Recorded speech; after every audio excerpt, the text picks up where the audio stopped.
PST channel. Today, we are going to continue our journey with the Astral Express in Honkai Star Rail 3.2. Have you guys watched my whole main story recap video yet? So you learn the whole summary of everything that happened before we start taking off. If so, then to the Amphoreus, a world filled with titans and mythology. Mem appears and joins them in their journey into the city. Castorice visits Aglaia to discuss Anaxa and the rift between Aglaia and Anaxa. Aglaia understands Castorice's concerns and explains that despite their different ideologies, she respects his determination and would be happy to reward him for his help in retrieving the fuel from the Flame Reaver. However, if Anaxa acts in a way that would endanger the pursuit of the fuel, she will have to take decisive action as well.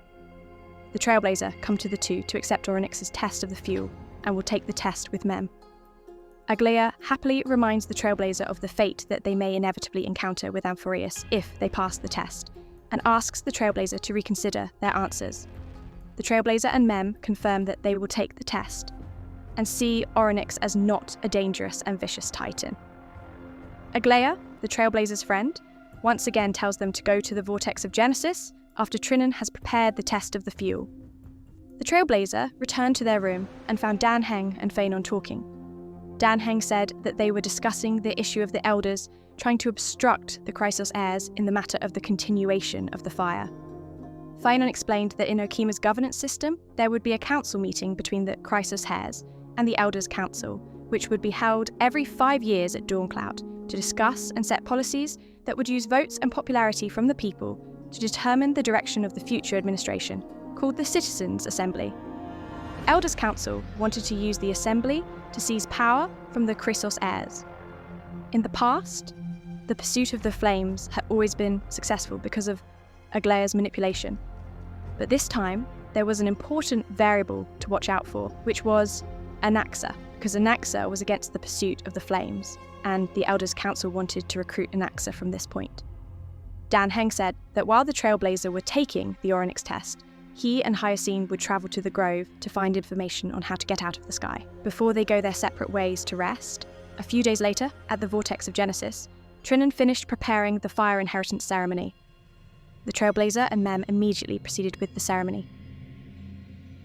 After entering the dimension of testing the fuel, Mem calls the Trailblazer to wake up with spoken language. The two go to Orynyx to ask the Titan to give them the power of time, but Orynyx reveals the shocking truth that the Trailblazer has been dead since the train fell from the sky. The body that is now seen is the consciousness of memories formed by the power of the star god Fuli. Before giving the Trailblazer the power and telling him to find the Titan of Death within 15 days for a chance to be revived. The Trailblazer wakes up in the room. Dan Heng says that Mem has told him everything that happened in the testing ceremony. So, he tells him what happened when the train hit the ground. At that time, the Trailblazer's body was full of wounds and blood flowing all over. He tried to save him, but was hit by a rock and knocked unconscious. When he woke up, he found that the beginner was in good health, so he didn't take it to heart. Now, we have to find a way to revive the Trailblazer. Mem returns, saying that she has told everyone in Chrysos Heirs. Castorice is currently in the garden, so she should go see her to discuss Thanatos. Upon arriving at the garden, Castorice touches the Trailblazer to confirm that the Trailblazer's condition is now without a soul in his body, which makes her sad, and she promises to find a way to revive the Trailblazer, and tells her to go see Phanon Aglaia, who is discussing the matter at the baths. At the baths, Aglaia tells her that she asked Cypher to help her find Thanatos' whereabouts, as she is the Chrysos Heir of Zagreus. Suddenly, Aglaia's golden thread alerts her that Anaxa is contacting the Council of Elders. Meanwhile, Anaxa is dreaming of a strange land filled with wanderers, before Circes awakens her from her trance. Anaxa asks how much longer the other will live, and Circes replies that it should be 15 days.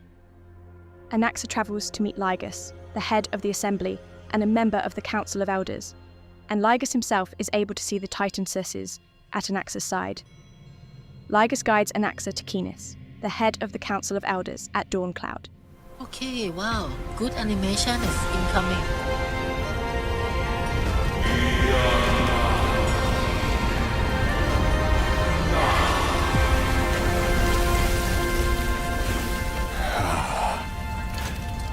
Please, Professor. Upon arriving at Dawncloud, Liger suggests that Anaxa first take a tour of the place, and that a soldier will lead her to meet Canis. Upon meeting Canis, the two negotiate a deal.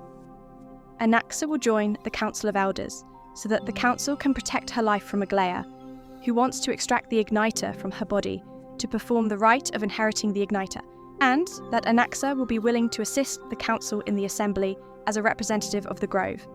Not only will she join the Council, but Castorice will also join. After the negotiations were over, Anaxa went to see Ligus to worship Kefil at the altar. Ligus gave her permission.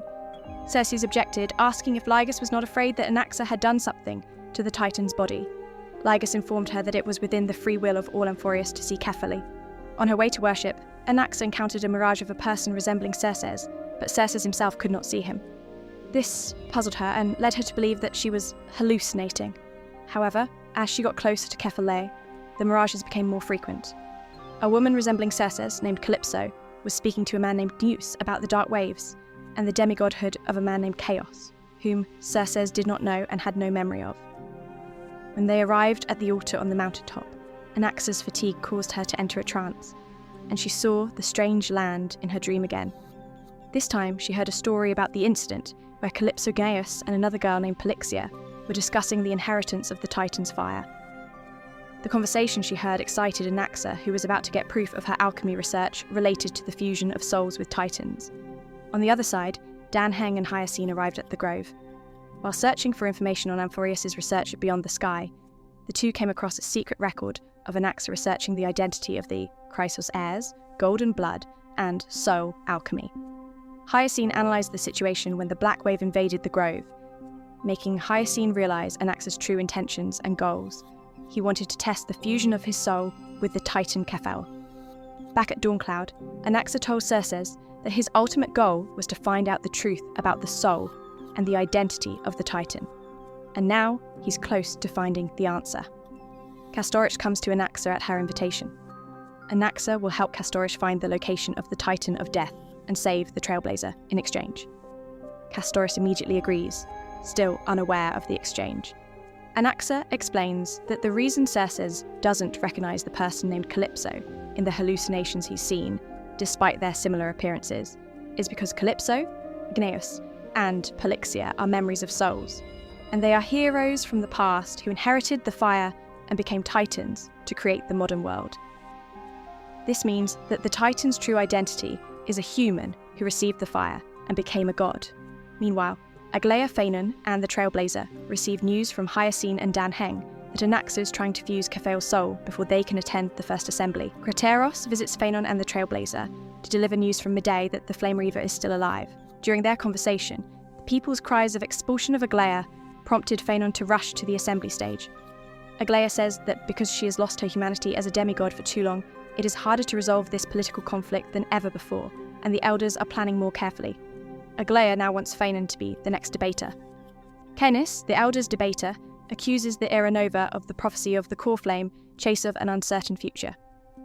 The elders will bring the past Era Chrysia back to Amphoreus by eliminating the three Titans' PF calamity, the cause of the end of the Era Chrysia, with the help of two Chrysos Heirs, Anaxa and Castorice.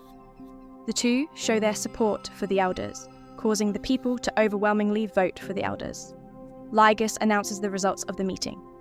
That the core flame chase will be temporarily suspended, and the plan proposed by the Council of Elders will be carried out. After the meeting, Castorice tells the Aglaia why she is on Anaxa's side. Back to the previous episode when Castorice met Anaxa at the shrine of Kefile. Anaxa, who was forging Kefil's soul, revealed memories of past times of the ancient hero. Calypso talks to Pelixia that she would be willing to teach her alchemy, but alchemy has a rule that requires an equal exchange. She asks Pelixia if she could use it to revive her loved ones. Pelixia says she would do so without hesitation. Calypso Gnaeus Pelixia comes to the Vortex of Genesis and discusses the prophecy and the ceremony of inheriting the fire, where Pelixia and her twin sister were chosen by the Titans to inherit the fire of death. And the way to pass the test is to take the other's life, which her sister is willing to sacrifice for Pelixia, but she herself cannot accept. Back in the Vortex of Genesis, after Gnaeus inherited the fire and became a Titan, it was Pelixia's turn to inherit her own fire. Pelixia's twin sister appeared, looking exactly like Castorice, which shocked her and made her wonder if it was really her. Pelixia's sister was willing to sacrifice her life, but Pelixia was not ready to do so and offered to be the one to sacrifice herself. However, her sister persuaded her that she would always be by Pelixia's side, as they were twin sisters. In the end, Pelixia complied, killing her twin sister and becoming the Titan of Death. She recalled the question Calypso had asked her if she would use her alchemical knowledge to revive her beloved. She decided to revive her sister in the new world created according to the prophecy and use herself as a trade. The memory projection ended as Anaxa failed to completely fuse her soul. However, from the information she had obtained, she concluded that the story of the Titans, the prophecy, the pursuit of the Tinder, and the Era Nova is the samsara of the true history of Amphoreus. Anaxa points out that Pelixia speaks of an island city in the middle of the sea where alchemy originated, and the tales of dragons and princesses born from them likely refer to the modern city of Styxia, along with the Philosopher's Stone, an alchemical artifact that Castorice uses to navigate to the Nether Realm, where Thanatos resides. Castorice agrees to do as Anaxa tells her. After telling everyone everything she has found, Castorice confides that she is worried that she will cause conflict with Aglaia and the Chrysos Heirs, that the Council of Elders will overthrow her, and that the pursuit of the Tinder will be overthrown.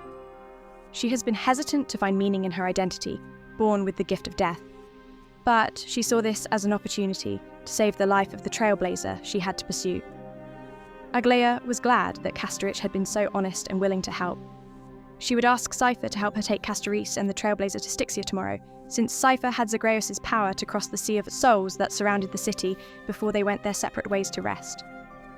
The Trailblazer returned to their quarters to talk to Mem and rest. Castorice comes to the Trailblazer, asking them to accompany her to deliver some gifts she had prepared in the garden. Along the way, Castorice tells the Trailblazer stories of her past, from when she was a child and grew up as a saint of Idonia, along with her own birthright of death, which she saw as a curse, and how her decision to go to Styxia to find Thanatos this time was not only to help the Trailblazer, but also for herself. Upon arriving at the garden, the gift prepared on the table is missing, replaced by a coin, revealing that it was Cypher's work, who had left a message for her to meet him at the city's marketplace. Upon arriving and meeting Cypher, she begs Castorice to cancel the trip, as she had bet Aglaia that Castorice would not go to Styxia, and would be willing to share the huge reward. Castorice refuses, saying that the quest is a personal one. Cypher agrees to take her to Styxia, and tells them to meet her at the city gate the next morning. Along with returning Castorice's gift, a ring she made herself. The next day, the Trailblazer and Castorice go to meet Cypher as agreed. Cypher uses the power of trickery to transport them to the city of Styxia in an instant, and then disappears. Hi, your turn. Don't be nervous. After all, he'll be gone in the blink of an eye.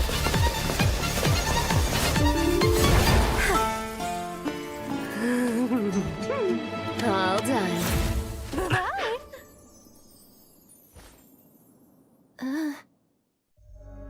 Mem appears and joins them in their journey into the city. Within the city, many spirits roam. Spirits who were rejected by Thanatos into the Nether Realm. Castorice uses her own hands to touch the spirits she encounters and send them to a good place. Cypher returns to the two to tell them that she has found Maide's footprints before disappearing once more. While exploring the city, the two encounter spirits and mysterious memory stones that tell stories of Castorice's past, from when Aglaia invited her to Okima and joined the Chrysos Heirs, to when she grew up in Idonia, being raised and taught by the Saint Aminet, to when the Queen of Styxia took her as a baby, born from the body of the dead dragon Pollux, and left her with the Saint Aminet to raise in her stead, as Styxia was falling from the River of Souls. Saint Aminet named her Castorice, and an alchemist spirit told of her research into refining souls to revive dragon, bringing death back to the world, as the dragon Pollux was the one who denied death to the living. And a girl born from a dragon holds the power to give death to living things as the final variable that will make the resurrection successful. Meanwhile, many demons from the Black Wave surrounded and attacked the Trailblazer and Castorice. Medei came to help eliminate all the demons. Now, Medei died from fighting the Black Wave and became a soul swimming against the River of Souls to come back to life again. Castorice asked him to join the journey to find Thanatos together. If the Titan is defeated, My Day's immortal curse may end. My Day agreed to join them. Everyone travelled to the centre of the building that was assumed to be the alchemy room to revive the dragon, and met the spirit of Trian waiting for them. She was very happy to see everyone because she was waiting to give Castorice the gift that she made with Triby Trinan. The gift was a painting of Castorice standing in the centre, surrounded by her friends, to tell her that they would always be by her side, never leaving her alone on her journey to chase the fire, which made Castorice very happy. Triana was glad to see Castorice's smile and asked her to continue her journey bravely, before Trian disappeared into the mist. Midday herself withdrew to return to the mortal world, before resisting the temptation to be trapped in the spirit world of the River of Souls. Castorice told Midday that Anaxa had discovered some truth about chasing the fire, and that fate had destined both her and Midday to become titans of calamities in the new world. Midday accepted calmly, telling Castorice not to think too much, to do what she thought she could do. And resisting fate to the fullest is enough, making Castorice even more determined. Cypher, who was hiding to bring a message from Aglaia to tell Castorice to continue to do what her heart desires, saw this and slowly retreated. Castorice began to consider the method of alchemy to revive the dragon. Now she understood the story and the whole situation, that in fact she was the twin sister of Pelixia, who was Thanatos, the titan of death in the present era. She had died in the past. Pelixia used the power of the titan and alchemy to recreate her soul and sent it to the city of Styxia so that she could live in the modern world. In exchange for Pelixia's own life, Pelixia, who had transformed into a dragon, died, blocking the River of Souls, preventing her soul from going to heaven. Her twin sister is the final variable that will bring the dragon back to life. Amonet's spirit appears, telling Castorice the story of Styxia, that Styxia had embraced and respected death before Idonia did. Because in the era Chrysaea, people did not know death. Immortality made them live inactively, not knowing how to truly live. When death appeared, the limited life made them know love, attachment, and the meaning and value of life. Castorice understood the meaning of the power of death that he possessed, and began an alchemical ritual with the Philosopher's Stone given by Anaxa to revive the dragon Pollux. My teacher, Anaxagoras, grant me the wisdom of all things. I call upon thee, Oh my god, another? the stripped dead dragon's corpse. The star level is going more out this time. With 2 anime scene. Rises from the earth, falls from the sky. As above, so below. This is the greatest power of all powers. Unstoppable in this world.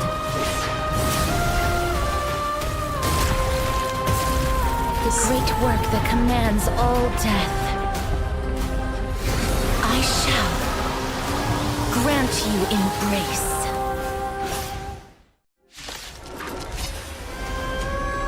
O death,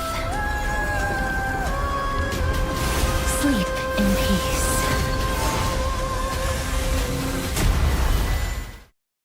And that is how you tame a dragon.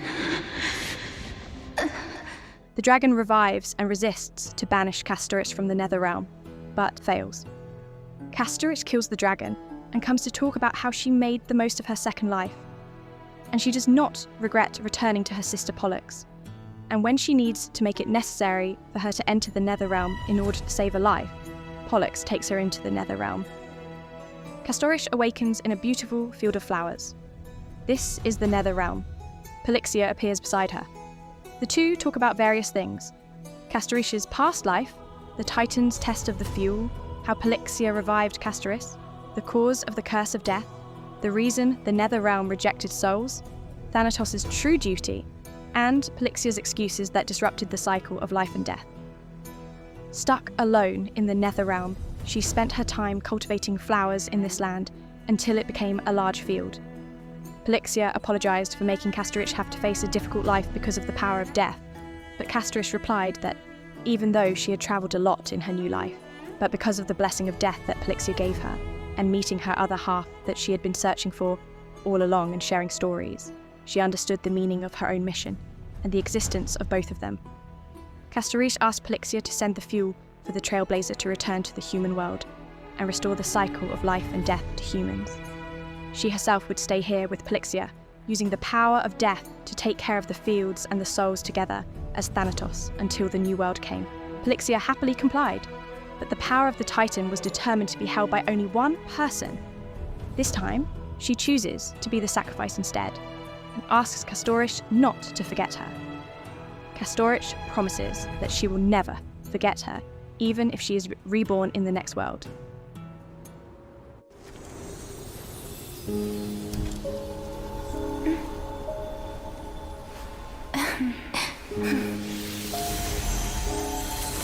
I will bring rest to death. And from now on, stagnant life will once again flow. So we have obtained a dragon. Meanwhile, in Okema, the final meeting of the Assembly has arrived. Anaxa prepares to attend the meeting. At the Senis Forum, the council is debating to gain popularity with the people. Anaxa tells Phaenon that what Phaenon says on the forum will determine the direction of the pursuit of the flame and the fate of the people of Amphoreus. Phaenon goes on stage and gives a speech to encourage the townspeople to realise the importance of pursuing the flame and what the Chrysos Heirs are doing to protect everyone, which increases the popularity of the townspeople. When it comes to voting, the two sides have a draw, and Anaxa's vote will be the deciding factor.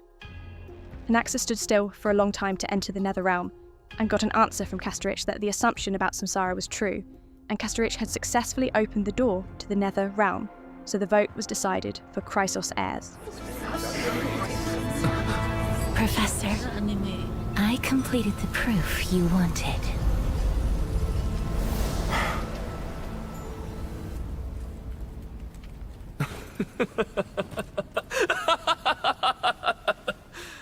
Thank you, Castorice.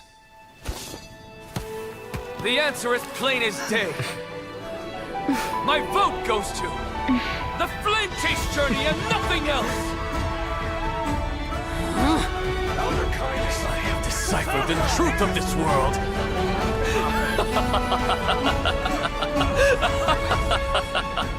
Gilus officially announced the results. Anaxa asked to tell the townspeople an important matter about the truth about Aeronova and Phaenon, who would become the greatest leader, protect and lead the townspeople to the new world for sure. She confessed that she knew the truth because she used alchemy to fuse the soul with Kephale with the permission and help of the Elder Council. As the chairman of the meeting, Gilus assigned Aglaia to decide the punishment for Anaxa and the Elder Council's crimes. Aglaia will set up a committee to investigate the evidence of the Elder Council's crimes and will consider the case further. Anaxa's crime was sentenced to death or commuted by the townspeople. The townspeople cheered in agreement to investigate the Elder's guilt, but Anaxa was sentenced to death. Back in the Nether Realm, the Trailblazer awakens to meet Castorice as Thanatos, the Titan of Death. With the power of the Titan she now receives, Castorice is able to guide the Trailblazer's soul back to the human world. She asks the Trailblazer to bring back the fuel of death, because now her duty is to look after this land until the world ends, making it impossible for her to return. The Trailblazer accepts Castorice's request and travels back to the human world. Along the way, memories of the past appear from time to time. When they reach the end of the gate, the Trailblazer hesitates to look back at the Netherrealm. Suddenly, Acheron appears and stops the Trailblazer's mind. Mem appears, calls the Trailblazer to hold her hand, and leads the Trailblazer back to the human world. The Trailblazer successfully returns to the human world. Castorice whispers to congratulate and thank him for meeting her. On the way back, Okema Castorice appeared before the Trailblazer to give them a final hug goodbye. May I borrow your warmth? One last My God, time. she gonna hang us, the hang up dead. Right, and Thank we you. instantly fade away and die. For fulfilling this wish of mine. The place I'll be going to is what humans call the Land of Sorrows. But with this heartbeat and the residual heat of this embrace, I shall turn the Netherrealm into a gentle place of rest.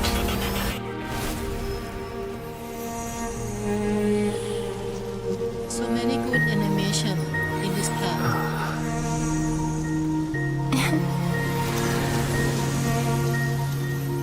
embrace may be brief, but it's the proof that I once lived.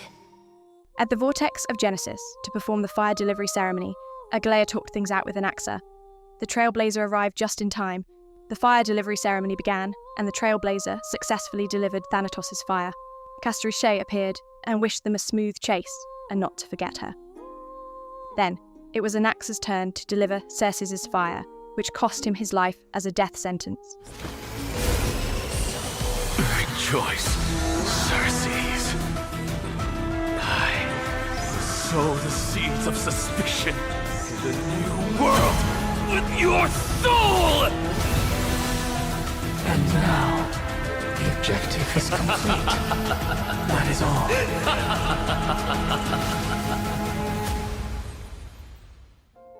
Back on the train, Himeko and Black Swan were discussing March 7th's condition. Black Swan said that March 7th's memories seemed to have been stolen. And the reason she suggested taking the train to Amphoreus was because in the Garden of Recollection group, there were people who wanted to use the hidden stories in Amphoreus to do evil things, and wanted to reveal the existence of Amphoreus to destroy their plans. At the Herta space station, the Herta was looking into the memories of the Memersnatcher and found very important information, so she decided to visit Amphoreus herself through warping with her mirror device. After warping into Amphoreus, the Herta arrived at the Vortex of Genesis. He met the Trailblazer memory body with Dan Heng before entering Amphoreus. Suddenly, Lygus appeared, revealed that he had been stared at by Noose like her, and forbade her from entering Amphoreus for 3 reasons. 1. Amphoreus was completely cut off from the outside world. He is the only one who knows how to get in. 2. He was one of the people who got basked in the gaze by Noose.